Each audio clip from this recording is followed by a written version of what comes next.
In the first minute, do goblet squats. Stand round about shoulder width and hold the kettlebell by the horns in front of your chest. Keep the chest up, the knees out and maintain the lumbar curve. Descend the hips lower than the knees and make sure you break parallel. Keep the heels down, squeeze the glutes at the top and fully extend hips and knees. In the second minute, do kettlebell swings. The hips descend back and down but remain above the knees. Keep the arms straight. The hips and legs extend rapidly, driving the kettlebell overhead.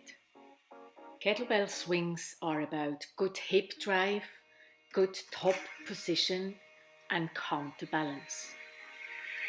Always squeeze the glutes at the top. Adjust height as you see fit. And in the third minute, let's do kettlebell snatches. The knees flex slightly while the hips push back. Keep the heels down until hips and legs extend. Shoulder shrugs followed by a pull. The arm extends rapidly overhead, catching the kettlebell on the wrist. Keep a straight line on the swing and rapidly punch the arm up at the top. The rep is complete at full hip, knee and arm extension. Keep going in the same order until 9 minutes are over.